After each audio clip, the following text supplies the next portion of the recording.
Good evening. My name is Ken Peacock from Appalachian State, and I'm here to welcome you to the second Appalachian Energy Summit. It's great to see you, and by all of your presence, the large turnout that we have, you are certainly telling me and speaking volumes about your interest in this topic, in sustainability, and in making a difference in our state and our nation and our world. We're here to learn from each other, to share ideas, and to challenge each other as we move toward this goal. Last year at one of the speakers' sessions, I made some notes, and the gentleman shared with us a Chinese proverb. And he said, "Tell me, I will forget. Show me, I will remember. Involve me, I will understand." So you're here to be involved, I hope, to understand the challenges before us and to work together on solutions for that. As we looked up at the board a while ago and saw all the creative and the great things that are happening across our state, in public institutions and in private institutions, it had to make you proud to see the creativity. Now, all of us in the UNC system, we are competitive on the fields, on the tracks, on the courts. We're competitive. But in times like this is an organization that pulls together. We collaborate. We want to work together. We want to work for the people of North Carolina. We certainly want to make a difference in our campuses and in our state. We're striving through these programs here to educate our students to be the leaders of a more sustainable future. We're trying to reduce and stabilize our university's average energy expenditure. And we're trying to position our colleges and universities all across North Carolina to be national leaders. Together, we are working to save what we've published in North Carolina, $1 billion in 20 years. And just a while ago in my discussion with Amory, he thinks we're going to make that $1 billion mark before the 20 years, and I certainly hope so. On this campus, we're very proud of the fact that we competed last year in the Solar Decathlon project in Washington, Appalachian. We didn't win all honors, but we did win the People's Choice Award, and we're certainly proud of the academic leaders on our campus that made that happen. And also, we avoided this past year about $3.25 million in utility costs. And Terrence has told me here in the last day or so that in the UNC system, we have avoided about $63 million. That's something that we're extremely proud of. Our goal at Appalachian is to continue on this project, continue to get great recognition for our university, for the programs that we have. The Sierra Club has recognized and ranked Appalachian in the top 10 in their so-called coolest schools. I like that term. So sustainability for us is a focus of our strategic plan and certainly the UNC system strategic plan. It's my honor now to recognize the man who makes it all happen, the one who provides the incentives, the one who provides the encouragement for us, President Tom Ross, the president of the UNC system. Tom is a native North Carolinian. He knows the importance of it to North Carolina. He has a bachelor's degree in political science from Davidson College, and he graduated with honors from the UNC Law School. And we are proud to have him as our leader in the UNC system. He is a friend for this university. He's a friend for every university that we have in North Carolina.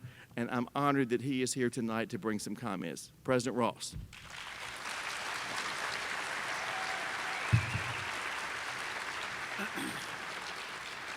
Thank you very much, Chancellor Peacock. I want to begin by some of you who are connected with this university know that Chancellor Peacock has decided to announce that he's going to step down as chancellor at the end of this academic year.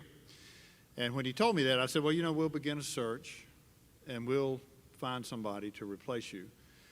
But it may take a while, 4, 5, 6 years, I don't know. Because we don't want to lose Ken Peacock. He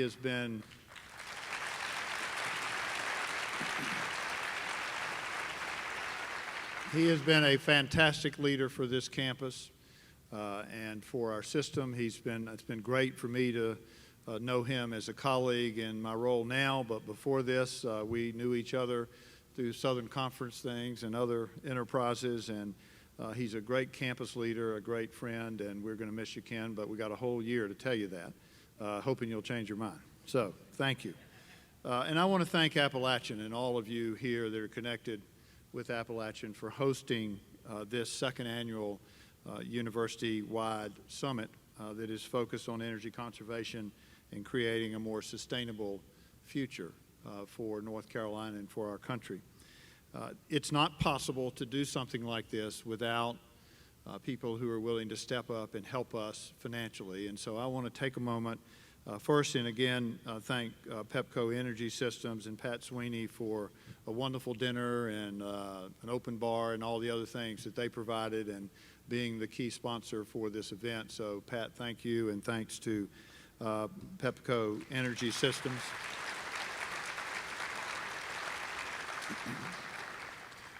There are others that have been very helpful in this event. Celtic Energy, Cree, General Electric Company, Johnson Controls, Evolutionary Lighting, TD Bank, Balfour Beatty Construction, all have participated to make this event successful.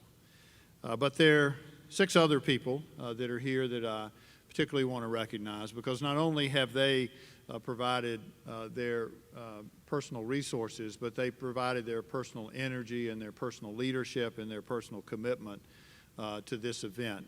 And that is Fred and Alice Standback, who are here. If you'd stand, please, and let us thank you.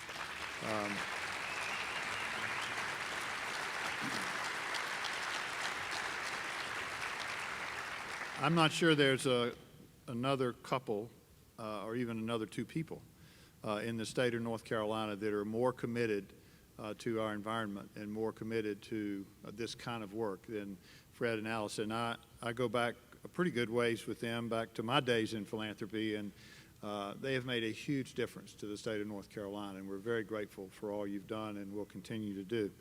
Also, tonight we are very fortunate to have Keenan and Tracy Smith. If you would stand, please, Keenan and Tracy.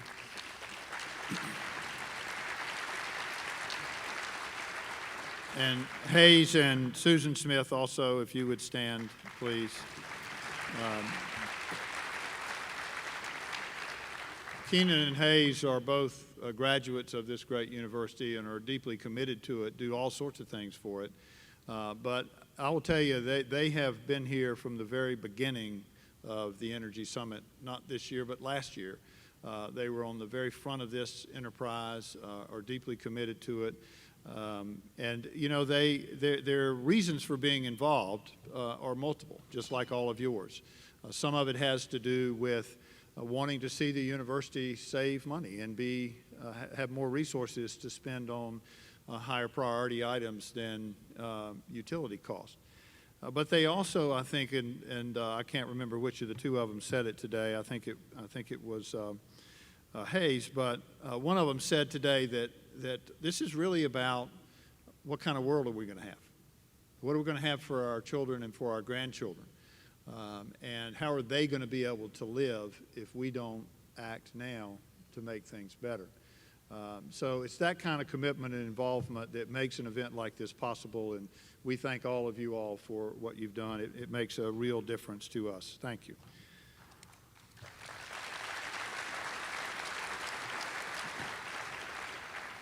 It's also, and I'll get back to Amory Lovins in a minute, but I just have to thank him for being willing to come back again this year for the 2nd annual summit.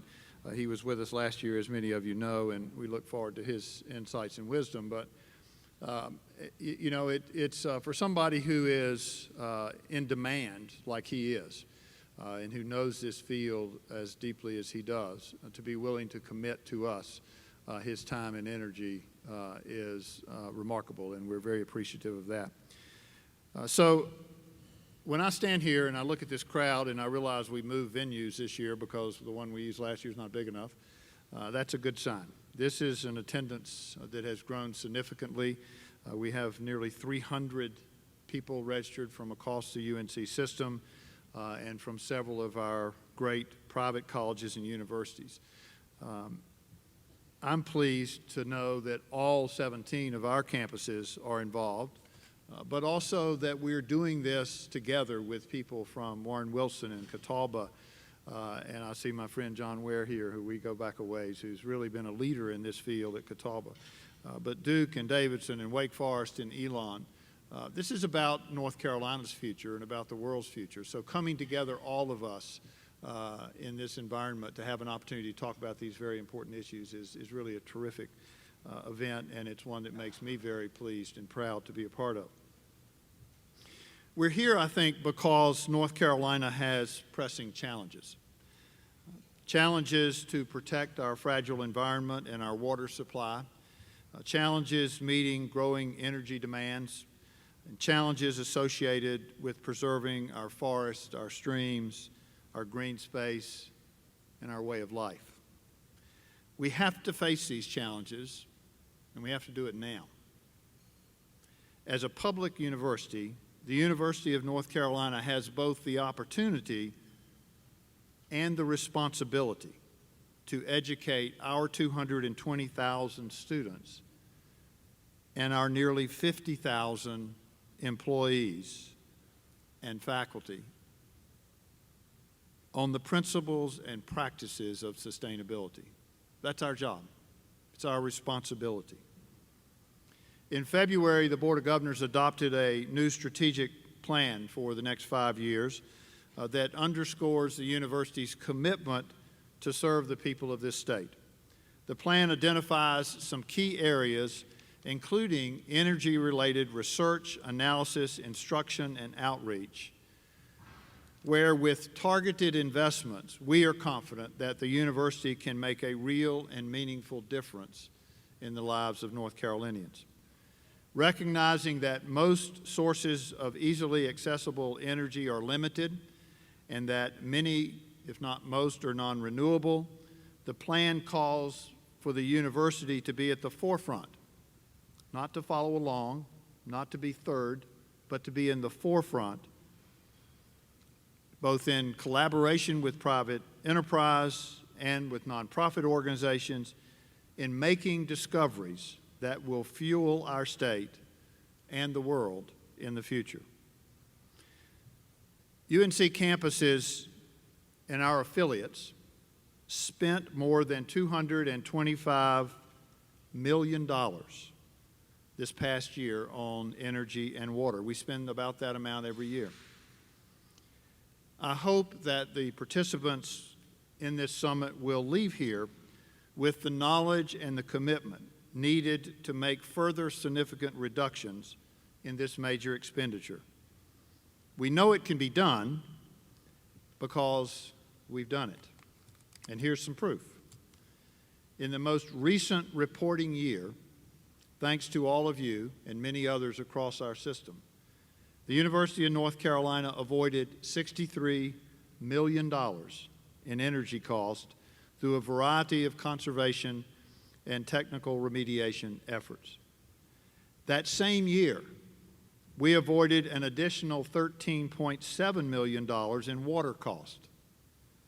Since 2002-03, so in the last 10 years, we have avoided nearly $297 million in combined energy and water cost. University-wide, we have cut energy consumption by more than 20% and water consumption by about 40%. But we can and we must do more. The goal of the Appalachian Energy Summit and the UNC Energy Leadership Challenge is to save $1 billion over the next 20 years. We saved $300 million in the last 10. We have to save $1 billion in the next 20. So we got to step it up. We got to get faster and better if we're going to reach this goal. And it's an important goal for us to reach. And while the financial savings are important, believe me, no one knows that better than I, every time I go to Raleigh. What is equally important, if not more important than the money, is preserving our natural and environmental resources for, as Hayes put it, our children and our grandchildren. Water, for example, in my view, is becoming the new precious metal. And we have to be sure that it is preserved, first, as a public asset, and second, that we protect our water supplies and that we find new ways to reduce our consumption. To date, the UNC Board of Governors has authorized 15 guaranteed energy performance projects across our system. 10 of these projects are currently under contract, producing guaranteed energy savings of more than $10 million each year. In collaboration with two summit sponsors, Johnson Controls and Cree, we are entering into, and the Board of Governors has approved, a system-wide lighting contract that involves 13 UNC campuses as well as UNC General Administration and several of our affiliate organizations. We expect to reduce energy costs by at least $25 million over the 7-year length of this agreement. Energy efficiency improvements will include the installation of more than 100,000 LED lighting fixtures in classrooms, dormitories, and other UNC university facilities. In addition to that work, there are tons and tons of local success stories on every one of the campuses. You saw some of them being displayed in the slides. Right here at Appalachian, students impose a $5 per semester fee on themselves to fund student-run renewable energy initiatives. Think about that. Students taking the initiative themselves to tax themselves so that they can do a better job of preserving energy and producing renewable energy. It's remarkable. At UNC Charlotte, one of the most recent and, to me, one of the more exciting projects because of what it could mean to other campuses, is the Charlotte Green Initiative, which will require that everything sold in the new football stadium be recyclable or compostable. In other words, a zero-waste event facility. That's possible in this building. It's possible at the football stadium here in Raleigh and everywhere else. We just have to make it happen. And that can make a huge, huge difference if we all go in that direction. Many have added rain gardens and cisterns, are buying locally grown food and starting gardens. Many have revamped transportation systems using electric vehicles like you see outside and that have been in use today, or alternative vehicles, fuel vehicles that use biofuels made from cooking oils out of the dining facilities. If you haven't viewed all the highlights of the reel of success stories posted on this summit's website, I encourage you to do so. It is truly inspiring what has happened just in the last year since our first summit. There was even a photo on there of the top of the athletic facility at Davidson, and it was a solar project that was started back when I was there, and I was really excited to see that it was complete and generating enough solar thermal to heat all the swimming pool and all the showers in the facility, as well as to produce electricity to put back on the grid. Sometimes, you know, we get consumed by short-term events, the immediate. And that's been true in North Carolina over the last 4 or 5 years. We've really spent a lot of time talking about budget cuts and about how hard they are and about how difficult the position that they've put us in. But we can't let those short-term problems distract us from what's really important for the long term. Today, we need to refocus our efforts and to restart the conversation, which you all have every day, but isn't as widespread across our campuses as it needs to be. And that's the conversation about our future and about what kind of North Carolina and what kind of United States we want to be a part of. I don't know how many of you like to go hiking or like to go to the beach or like to drink clean water or like me like to fly fish. I don't know how many of you like to do any of those things. But if you do, then we got to step up and we got to preserve those opportunities for all North Carolinians and for our own future. We have some barriers. We have some restrictions that have been placed on us that make it hard. For example, we can't carry out our own energy conservation projects using state funds in the university system. We can't do it. We're prohibited by legislation. Only North Carolina State has that ability, and there's been an effort to take it away from them this year. I hope we can beat that back. We want to expand that ability, that flexibility, so that we can do more ourselves because we think we can do it well and we can save money. There is a problem with capital, having enough money for us to make the upfront investments that will then return the savings over the long haul. And we need to think of new creative ways for financing. We need a revolving loan fund, or we need some way of our being able to get a hold on capital, because we have $2.4 billion of repair and renovation needs that are unmet. And we're not going to get the money to fix all those buildings and to do the repairs and renovations we need anytime soon. So we've got to think of a new way of doing this, new ways of financing, and I hope you'll talk some about that while you're here. Those are only a couple of the challenges we face, and there are no easy answers. But there is a lot of wisdom and know-how in this room tonight. And I believe that we are in a in a position to make a real and lasting difference. And I'm looking forward to hearing about what discussions you have and what thinking you develop, what ideas you come up with. But I want to remind you that it's just not about conservation, and it's not about saving money alone. It's about changing the way we live and helping students change the way they live. Quick story. My wife and I went to Peru a number of years back on a mission trip. And part of what we were asked to do was to pick up trash in the public square, which we gladly did. There was plenty of it to be picked up. And we did that for a good portion of the week, and we saw around town, you know, in the rivers and everywhere else, trash had just been dumped willy-nilly, all over everywhere. You know what the advice we gave the city officials was at the end of the week? Buy some trash cans. There was not a single trash can, not one, in the town square. So people had trash, they had nowhere to put it. So buy the trash can. It changed behavior.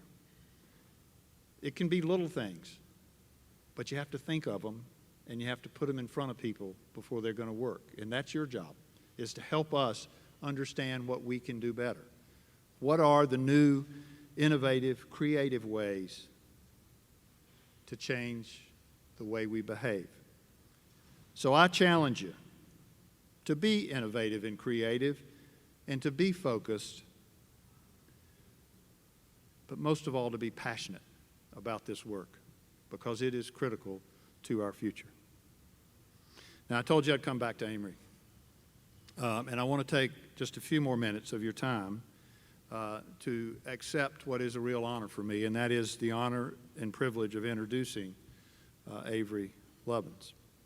He is the co-founder and chief scientist and the chairman emeritus of the Rocky Mountain Institute, a nonprofit, nonpartisan think and do tank dedicated to the efficient and restorative use of global resources. I'm repeating that. Dedicated to the efficient and restorative use of global resources. Any better way to spend your life than that? That's what he's dedicated to. He is recognized as one of the world's leading authorities on energy, one of the world's most prolific innovators in addressing how energy intersects with resources security, economies, development, and the environment. He has briefed 23 heads of state, advised the U.S. Department of State and Defense, as well as major firms and governments worldwide. He has worked in more than 50 countries, and in those countries has been recognized by a litany of prestigious awards that are too long to recite, but I'll just give you a few. The Alternative Nobel Prize, the MacArthur Fellowship, the Time Hero for the Planet Award, and 12 honorary degrees. He has held visiting posts at 10 universities, spanning the distance between Peking and Stanford. And he is currently the professor of the practice at the Naval Postgraduate School an advisor to the Chief of Naval Operations, and a member of the National Petroleum Council. He has also authored more than 500 publications, including 31 books spanning many disciplines. Amory Lovins is a hero to me, and he's a hero to anyone who cares about our planet and our way of life. We are truly privileged to have him back with us tonight. Amory, we look forward to your insights. Thank you.